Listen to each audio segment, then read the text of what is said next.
heard of a nation born from the fiercest slave revolt in history? A place where the impossible became reality. We're talking about Haiti, a country whose very existence challenged the superpowers of its time and reshaped the global landscape. But what if I told you that the story you think you know about Haiti is just scratching the surface? What if the true origin of this incredible nation is even more dramatic, more complex, and more awe-inspiring than any history book dares to fully explain? Stick around, because by the end of this video, you'll understand why Haiti isn't just a country. It's a testament to the unyielding human spirit, a beacon of freedom, and a warning to those who dare to oppress. We're diving deep into the secrets of its birth, uncovering the hidden truths, and revealing how a tiny island colony brought empires to their knees. You won't want to miss a single second of this mind-blowing journey into the heart of revolution.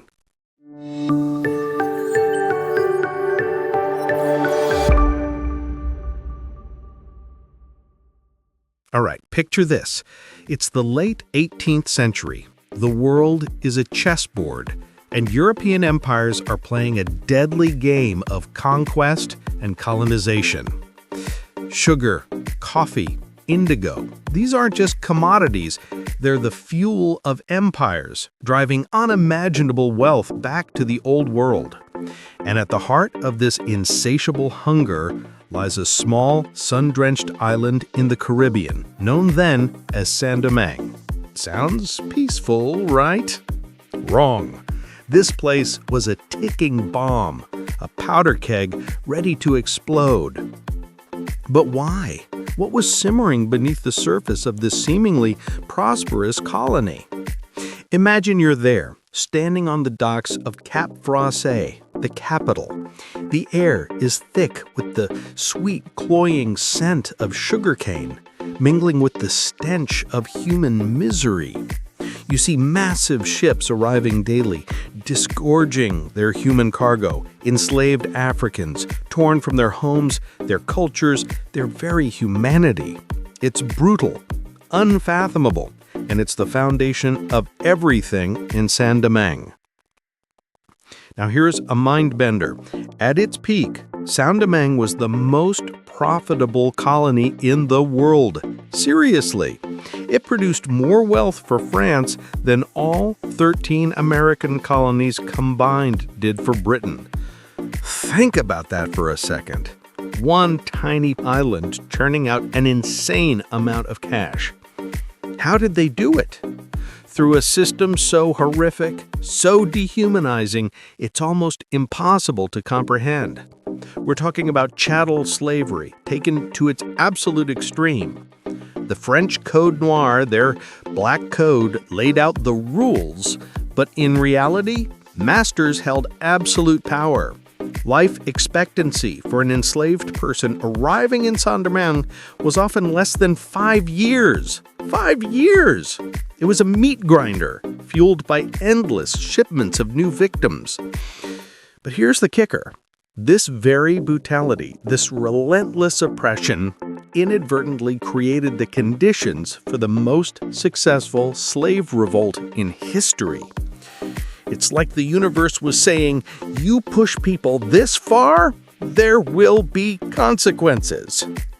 So you have this incredibly wealthy, incredibly violent society. The white European planters, a tiny minority, lived lives of unimaginable luxury. Below them were the gens de couleur libre, or free people of color, a complex social stratum, some wealthy, many educated, but still facing systemic discrimination. And at the very bottom, the vast, overwhelming majority, the enslaved Africans and their descendants, living under the constant threat of violence, starvation, and death. It's a societal pressure cooker, building up steam, and everyone knows, deep down, that something gotta give. But how could a population of enslaved people, outmatched and outgunned by one of the most powerful empires in the world, possibly hope to overthrow their oppressors? It seems like an impossible fantasy, right? Well, That's where the story gets really wild. Because what started as whispers in the cane fields, secret meetings in the forests, and ancient spiritual traditions was about to ignite a firestorm that would shake the foundations of colonialism itself. This wasn't just a rebellion, it was a revolution, a war for freedom, a struggle for human dignity against insurmountable odds. It's a story of courage, sacrifice, and the unwavering belief that no one has the right to own another. And if you're finding this fascinating, do me a huge favor. Hit that subscribe button. We're all about uncovering these incredible, often overlooked stories that challenge our perceptions and show us the true power of history. Your support helps us keep bringing you these deep dives, so join the community and let's keep learning together. The stage is set. The tension is palpable. The year is 1791, and a ceremony in a place called Bois Caïman is about to unleash a storm that will change the world forever. You might think you know what happened next, but trust me, the details are far more electrifying than you can imagine. Now let's zoom in on what truly sparked this inferno. It wasn't just a sudden outburst. It was a culmination of generations of simmering rage and meticulous secret organization. Think about it. How do you organize a rebellion when communication is suppressed and your every move is watched? The answer lies in the unique culture forged in the crucible of slavery. What they couldn't do openly, they did in secret, right under their masters' noses. First, let's talk about voodoo. Many Europeans dismissed it as primitive superstition, but for the enslaved, it was a vital spiritual and cultural force. It provided a shared identity, a connection to their ancestral African roots, and a powerful sense of community. But here's the critical part. Voodoo ceremonies weren't just about worship. They were also covert spaces for planning, for sharing information, and for forging alliances. It was the ultimate underground network. Imagine, if you will, the night of August 14th, 1791. Deep in the forest of Bois Caïman, a voodoo priestess named Cécile Fatémon and a Hungang voodoo priest named Dutty Bokman led a powerful ceremony. Lightning slashed, rain poured, and a black pig was sacrificed. This wasn't just a ritual, it was a sacred oath, a pact, a call to arms for freedom. They vowed to fight, to die if necessary, but never to live as slaves again. It was a spiritual charge, a promise sealed in blood and spirit. But how did this seemingly mystical event translate into concrete military action against well-armed colonial forces? That's the real genius. The very next day, August 15th, the uprising began. Initially, it was a terrifying, chaotic explosion of violence. Plantations were torched, masters and their families were killed. It was brutal, raw vengeance for generations of unspeakable cruelty. This initial shock and awe campaign served a crucial purpose. It struck fear into the hearts of the oppressors and showed the enslaved that resistance was possible. But how do you go from a chaotic uprising to an organized army capable of defeating a world power? That's where some extraordinary leaders step in. Enter Toussaint Louverture. Before the revolution, he was an enslaved coachman, unusually literate, with a sharp mind and a quiet dignity. He was no ordinary enslaved person. He had a deep understanding of strategy, medicine, and diplomacy. When the revolt began, he didn't immediately jump into the fray. He instead carefully observed, organized, and trained. He saw the raw power of the rebellion, but he also recognized its need for discipline and leadership. It's like he was playing chess while everyone else was still playing checkers. Toussaint's brilliance wasn't just in leading battles. It was in transforming a mass of enraged, oppressed people into a formidable fighting force.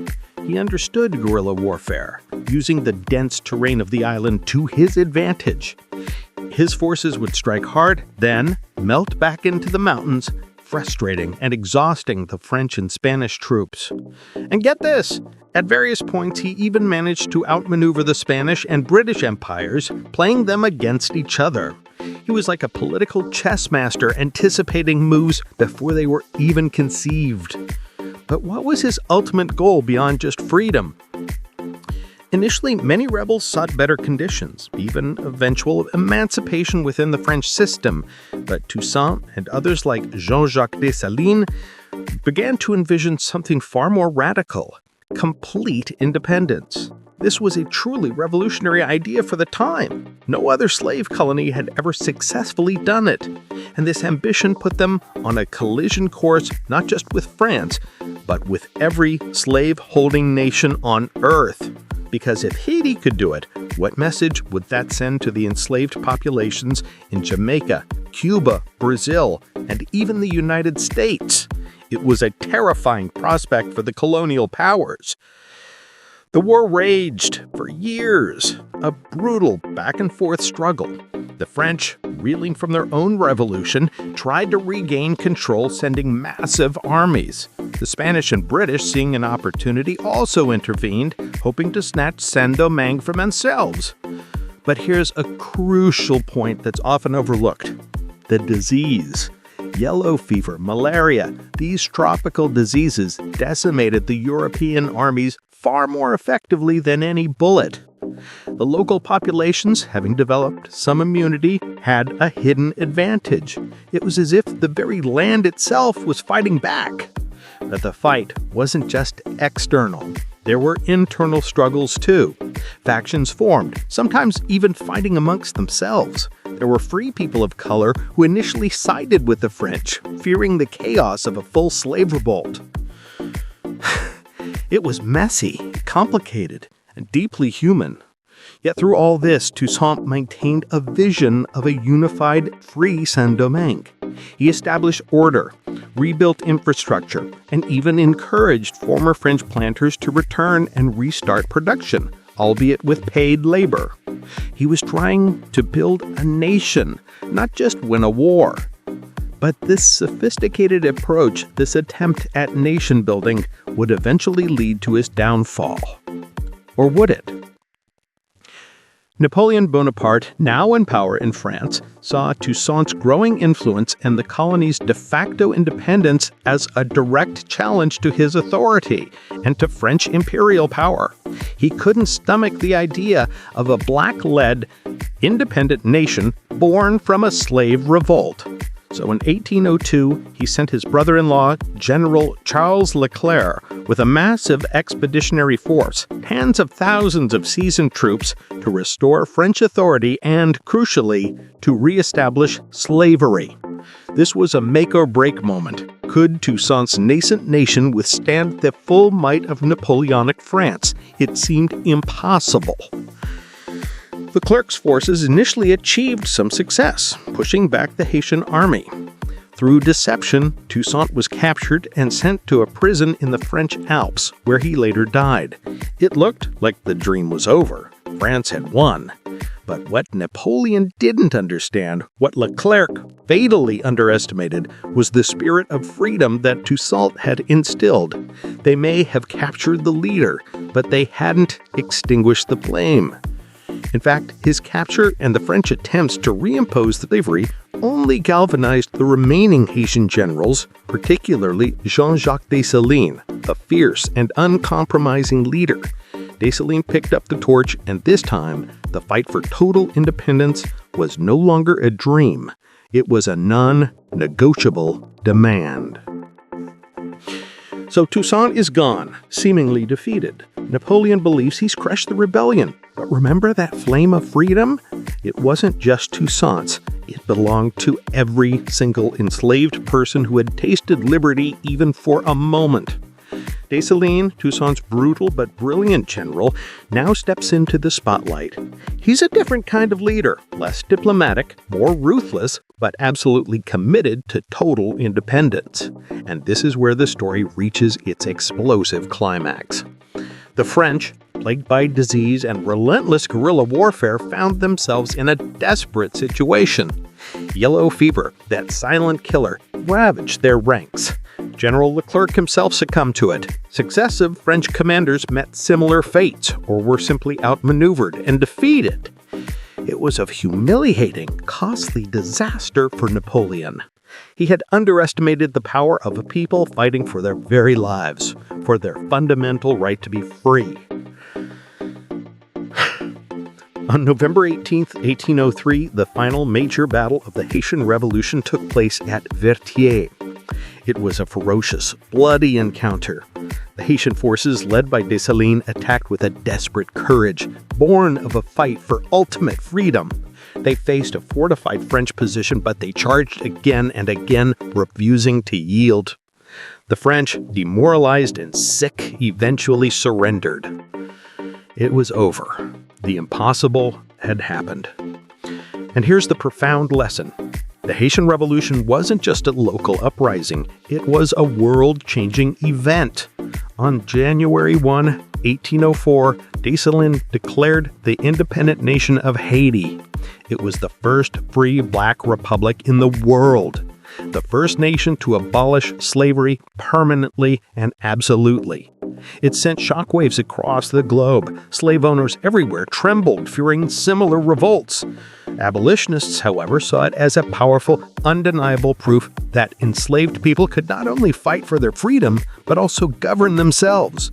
It forever changed the discourse on slavery and human rights. Think about the ripple effect. Napoleon, frustrated and defeated in Haiti, gave up on his American empire dreams and sold the vast Louisiana Territory to the United States for a bargain price. Without the Haitian Revolution, the map of North America, and indeed the world, might look entirely different. So, in a strange twist of fate, the struggle for freedom in a small Caribbean island directly contributed to the expansion of the United States. Mind blown. Haiti's birth was monumental, but it came at a terrible cost. The new nation faced immediate international isolation. No major power wanted to recognize a nation born from a successful slave revolt. France demanded an outrageous indemnity, a massive payment for the lost property, meaning the enslaved people and plantations, threatening invasion if Haiti refused. This debt, which Haiti finally paid off more than a century later, crippled its economy for generations, forcing it to remain impoverished. It's a stark reminder that even after winning freedom, the struggle for true sovereignty and prosperity can be long and arduous. The story of Haiti is a testament to the indomitable human spirit. It's a story of unimaginable suffering, fierce resistance, and an unshakable belief in the right to be free. It reminds us that fundamental human rights are not given. They are often fought for, sometimes with every fiber of one's being. And it challenges us to consider, what seemingly impossible battles are we facing today, and what can we learn from those who defied all odds to win their freedom? What an incredible journey through history, right? The origin of Haiti isn't just a footnote. It's a foundational story of liberty, resilience, and the sheer power of human will. What was the most surprising thing you learned about the Haitian Revolution? Let me know in the comments below. And if you found this deep dive as fascinating as I did, please give this video a huge thumbs up, share it with your friends, and don't forget to subscribe for more untold stories that challenge our understanding of the world. Until next time, keep questioning, keep learning, and never stop exploring.